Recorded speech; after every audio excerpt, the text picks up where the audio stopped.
Welcome back to the Predicted 11. Normally with Matt, but unfortunately Matt couldn't make it today, so I've had to bring in somebody else.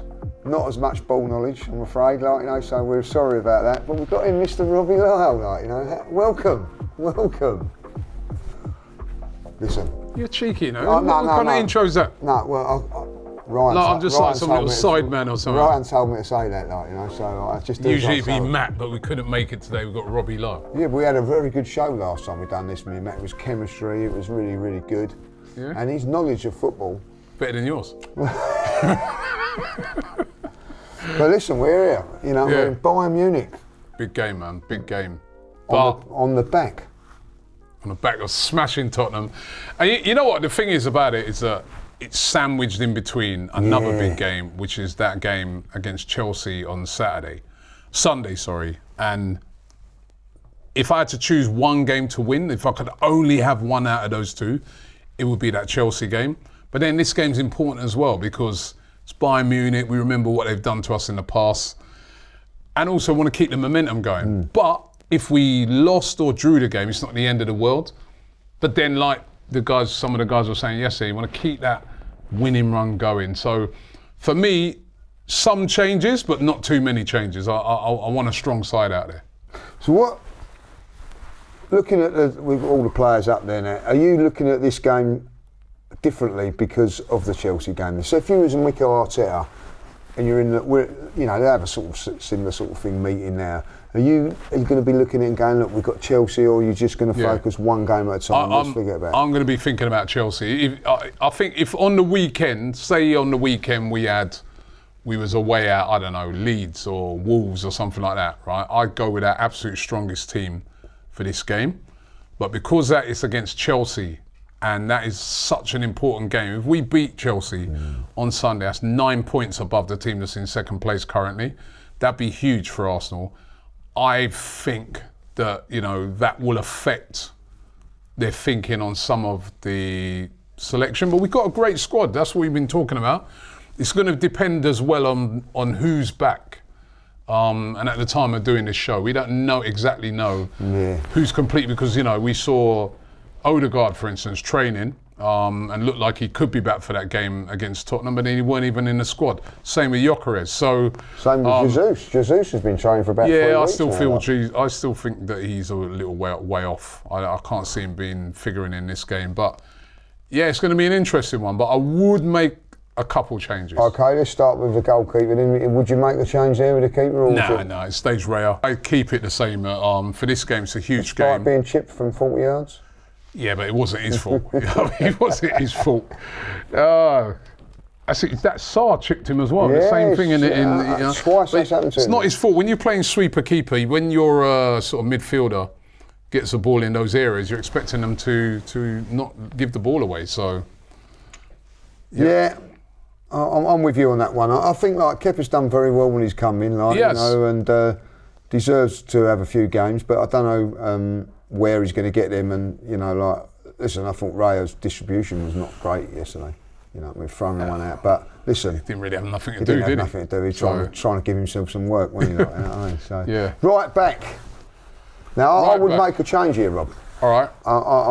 And listen, nothing against Jurgen Timber. I think he's been outstanding for us, but I feel that I want him 100% for Chelsea, and I also feel that we need to get Ben White up and running. You know what I mean, and some sort of minutes in his legs. So I will go with Ben White. What's your thinking on this? It's a difficult one, isn't it? It's a difficult one because it depends on his fitness levels. He's up against. Am I right? He'd be up against Elise. I mean, they've got Diaz missing, didn't they? So I don't know. They could go there with I'm not afraid of Ben White up against anybody. I just think the only thing that I'm a bit concerned about is his fitness. But if got to get him up to speed, though. We've got to get him up to speed. Lee, I'm with you. Let's go Ben White because Timber is such an important player. He's playing so well at the moment, and we do need him for that Chelsea game. Last thing we need is anything happening to him. Ben White. Okay. Should we go central defence? Yep. It's got to be Saliba for me that starts this game. It's a big game, big important game. Massive. So Saliba, who's you know, he's had time out as well, and he looks super fit, and he was very, very good against Best Tottenham. performance by him. I thought he was solid, you know. everything solid about him. Took the leadership role with Gabriel. So yeah, he was excellent. So obviously then you've got the left. Nketiah done very, very well, but he did get a bit of cramp towards the end. Yeah. And as you said, which was an important thing, he played both international games. Yep, away with Ecuador. But I think we've got to work on a partnership. So I would still go with him. What about yourself? I'm going to go with him as well because we're speaking about it on Forever Arsenal. But I think as well, the other thing I'm adding into the equation is the fact that he will know Bayern. He played for Bayer Leverkusen over there in Germany, so he's going to know Bayern. He's going to know the players. He's going to know what he's up against. So I think. Yeah, let's keep Nketiah in there, and he's had a good game. I don't want to really. I thought he was outstanding. Like you said, let's keep him in. I thought he did brilliantly in that game. Obviously, he'll be a bigger threat against Bayern than what you faced against Tottenham. But yeah, I'll be confident with him in there.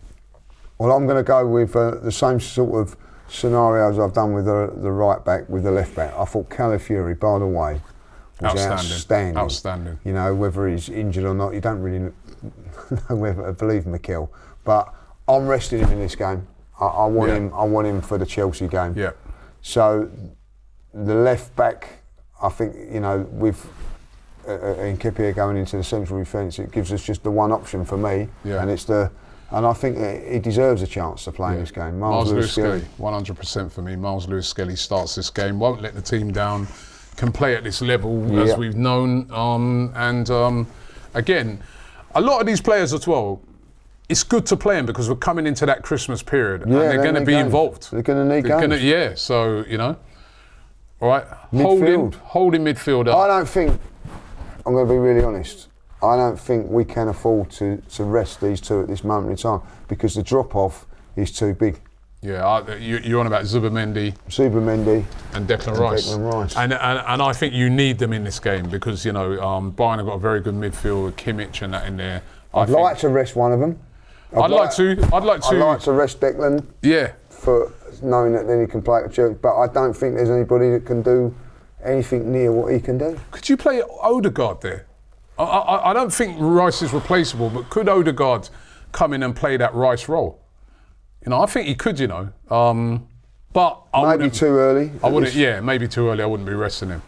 No, but like Christian Norgaard's a funny one. I've not seen enough of him. Yeah, you know, Norgaard's your holding players. I mean, he'd come in for Zubimendi. Yeah. I was actually thinking maybe I was looking forward to seeing him play for Denmark against Scotland the other day. Didn't even, you know, on the bench. So I just don't think he's had enough game. And I just think we've got to play them too. Yeah. I'm with you on that. Well, this is an interesting one because I think now that we've got. Funny enough, they're all lined up in the same bit here, like the three of them. Eze, Odegaard, Nwaneri. I think there's only one right now. It's got to be Eze. You can't score a hat-trick and get left out. I think if he hadn't scored that hat-trick, I'd start Odegaard if he's fit. Really? What, even if one goal? Huh? If he scored one goal? Yeah, I think I would have started Odegaard because I think, like, we've got to get him up to speed as well. And he's back. Didn't figure in the squad. It wouldn't surprise me if he started, you know. Wouldn't surprise me if... In where? What, instead of Eze or...? Instead of Eze. Wouldn't surprise me. Wouldn't surprise me if he started. Cruel, that, Rob. That's a big It would be cruel, but it wouldn't surprise me because, you know, he wasn't even on the bench, but yet still he trained and everything. I know they're easing him back, but it wouldn't surprise me. I was surprised you weren't on the bench after being in a hotel, like, you know what I mean? So maybe like an extra couple of days training puts him back into a better position. I think he will definitely get minutes. I think he'll be on the bench. And listen, people are going, worried about where he's going to play and all that. He's a quality player. We want as many quality players available as possible. Yeah. So I think there could be a little swap up there. And I'll tell you what, I'm happy with that. If we're chasing the game, maybe bring on Odegaard and sacrifice one of these two in midfield, like, you know. So, but for me, Eze, you know, that was sensational what he done. He's got to play. Unbelievable. What a way to introduce yourself. Although I don't want nothing happening to him before that Chelsea game because I think he's going to be big in that Chelsea game as well. Well, without that, he's arrived now, isn't he? Yeah, he's arrived. Yeah, he's going to be full of confidence. I'm going to leave the centre forward to last. Okay. Okay, because there might be an injury update, or we don't know. So on the wide, Saka or Madueke, yeah. Let's go with that. Yeah. Saka for me. Saka for me. Big game. He's back to fitness. I'd have him in from the start. If any picks up any niggles or anything, you get Madueke on. So I'm with you on this one, Saka. Yeah, Saka with the hope that you can possibly bring him off early. with 20 after 65 minutes or something. Yeah, I'm with you on that. Yep, Saka. On the left-hand side, I think I might give Trossard a rest in this game. He's played a lot of minutes. I think, but then Martinelli always does well against Chelsea, doesn't he? He didn't come on. He didn't come on at all, did he? So maybe not quite ready yet. I don't think you can leave Trossard out in a minute. You can't. Yeah, he's got to start. I thought he was outstanding. Yeah, he's got to start. And also, like I said, even if something didn't quite go right, you got Martinelli for that Chelsea game. He always does well against Chelsea, Martinelli. Yeah. Yeah, so I'm thinking that. So it just leaves for me one spot left. Yep. Well, my thing on it is, right, if Victor Gyökeres is fit, I would start him in this game. If he's not fit, then Mikel Merino. But if he's fit, for me, Gyökeres comes back in. He looked really good. Remember, just before he got injured, he looked really good in that first half against Burnley. That shouldn't be forgotten. Yeah. And that game against Chelsea, I want to get him up to speed for that if he's fit, right? Because I think he'll cause a lot of problems to their two centre-backs with his physicality, with his ability to hold it up and running behind.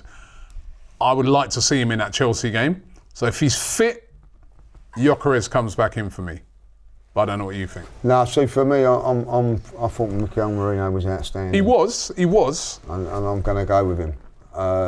And what I would like to see is a little bit like we said about Saka, 20, 25 minutes from the end, getting him on. Because I'm with you. I want him out of the two. I think this game suits, Bayern Munich game suits Merino more, where he can drop in and all that. I don't know, man. I don't know. I think it suits Gyökeres more because I think, when I've seen Bayern play, they play a high line. You know what I mean? There's Hansi Flick teams always really, sorry, not Hansi Flick, what's their manager? Vincent Kompany plays a high line, don't he? So Vincent Kompany's teams play a high line. You can get him behind that. Gyökeres with his pace and his strength. Merino ain't got that pace. That's why if Gyökeres is fit for me, he's in. All right, then. So could this guy then come into the equation then? We'll put him into the equation. He could do. He could play. He could also play as a centre forward as well. Would you consider that or not? I consider it, but if Gyökeres is fit, that's your striker there, isn't it? So he comes straight back in for me. Let's put them both there. I'll tell you what you do. Let's put him and Merino there, and we'll leave it up to the people who are watching this video to decide who they go with. So let's just put them side by side there like that. Listen, I'm a big fan of Gyökeres, as you well know. But Merino, he did have a great game. I thought Merino. Yeah. But that was against a Tottenham team that sat really, really deep. I don't think Bayern are going to sit deep like that. This could be the game for Gyökeres, but we don't know if he's fully fit. So if he's 100% fit, there's no If he's fit, it's Gyökeres. If not, then Merino, I'm cool with that. So that'd be our starting 11. Not as many changes as what no, just maybe like... What would this be from Sunday's game, sorry, what we got? 1, 2, 3 changes. Possibly three changes. Three, if not 2. Yeah, possibly 3 changes, if not 2. But see, the good thing is, once these guys, Martinelli, Madueke, Havertz, Jesus are back, then I think you can make more changes. Yeah. But it's a hard game to make changes for because it's Bayern. Yeah. And you don't want to go out there and get smashed up by Bayern because they are a very, very good side. So it was very interesting that Chelsea made a few changes in the Burnley game, didn't they? Yeah, they did. They left out a few players. They left out, the big one was Caicedo. They left him out. I think they left out Garnacho. They left out, They really rotated. Rotated. Because, they've got on the back of there, got Barcelona and us, but we couldn't we could not do that against Tottenham. We couldn't. We had to go. We had to go really strong. Plus, as well, Tottenham. remember in the Champions League as well, they got a bit more ground to make up than we have. Yeah. Right. So could see a bit more rotation, but I don't think he's going to go crazy on the rotation because he knows he's up against such a good side and you want to keep that momentum going. He didn't against Bruges. I was very surprised. If you ever go back to the Bruges game, he went very, very strong there. So it seems like, you know, he's I'm not saying like not taking it serious, but it's like every game is what it's like, you know. So it'd be Atletico, really interesting. Atletico, not Bruges. We ain't played them yet. Not Bruges. Prague. Prague, yeah. He didn't make a lot of changes. No, we was going to thought he was going to make lots of changes there, and he didn't. Yeah. So, you know, I think at the end of the day, I don't think there's going to be too many changes on that. Like, you know, I'd love to see one of these. These two, I think, are going to be key in the next two games. I really do. Like, you know what I mean. Declan Rice, you know what I mean. I can't speak highly enough of him. Yeah. But I'm happy with that team, Rob. All right, happy with that team, and let the public decide. Let the public decide. Marino or Victor Gyökeres, let us know. Let us know in the comments. Thanks for watching. Don't worry, we'll get Matt back on next week. The disrespect.